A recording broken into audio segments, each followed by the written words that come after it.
everybody, this is Ashley with a video about First LEGO League Challenge, where I will be explaining the judging experience, what to expect, and how to prepare for it.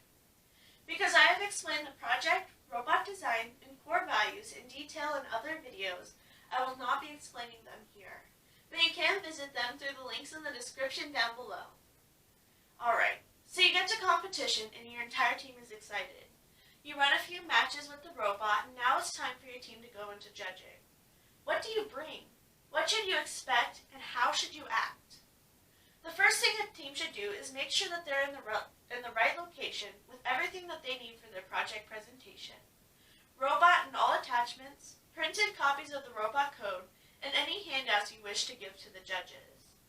You'll want to make sure that everything is organized and easily transferable so teams don't get confused during the setup and nothing gets lost along the way.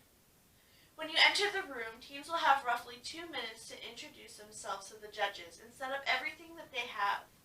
If you have enough team members, consider having a few begin talking to the judges, explaining what's going on, and giving them any handouts if applicable, while the rest of the team sets up the project and displays the robot in the appropriate locations.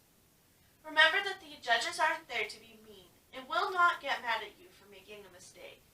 They're really nice and just want to see what the students have learned throughout the season.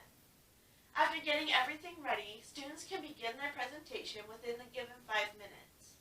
Remember, the judges might have a timer going, but that's just for their reference. Don't stress out over it. You already know what you're doing for your project, so just go in and have fun with it. Once the presentation comes to the end, the team members get together with the judges and have 5 minutes to ask questions to the students about the project, so they can have a better understanding and make sure that there are no details that were left out. They aren't trying to stump you with these questions either. They just want to make sure that they know what you're talking about. It is important to make sure that all team members know what the project is and are answering questions equally to show your core values. If a judge sees someone who's not talking as much as the others, they may ask them to answer something to see if they know about the topic. Personally, I know that making sure that one person isn't talking for too long can be difficult. So something we did on my team was if someone was talking too much, a team member would gently tap on their foot to let them know. Also, if you want to add on to something that a teammate has said, use phrases such as, building off of what they said, or, I would like to include. These show the judges that you can work together and respect each other's ideas.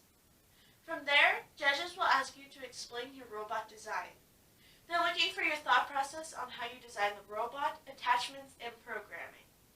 They're making sure that the students understand how everything works and that everyone played a role in its design and build throughout the season.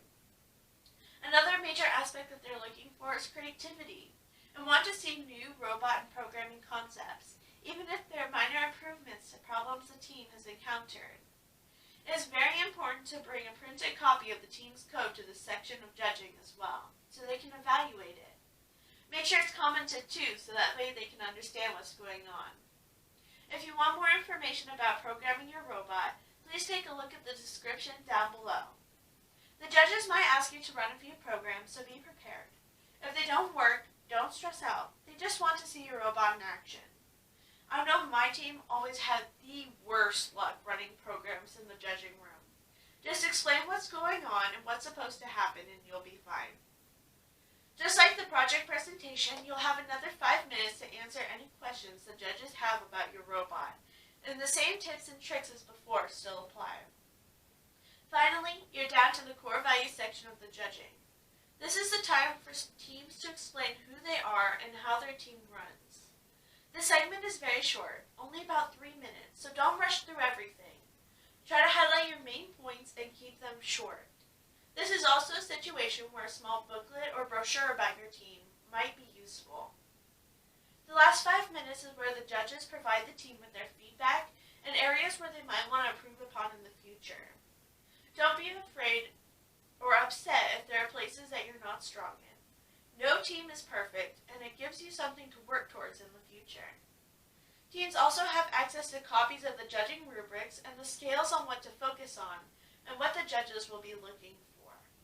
This is a really helpful tool for teams who are looking to improve upon their previous work or simply want to ensure that they meet the requirements for each aspect of the challenge. Just remember, the judges only want to help you, not scare you. Try to be comfortable and just have a good time. I hope that this video has been helpful to you in understanding the judging segments of FLL. It is a vital part to having a successful competition. If you have any questions or if I missed anything that you think I should have included in this video, please leave them in the comments down below. It would be greatly appreciated. Also, if you'd like to support this channel and see more content about FIRST Robotics, please subscribe, leave a like, and ring the bell, because it really helps me see how I'm doing. Finally, I want to see who I'm reaching with these videos. So if you're with a team and have the ability, please leave the team name, number, and general location in the comments so I can see. Thank you so much for watching. Bye!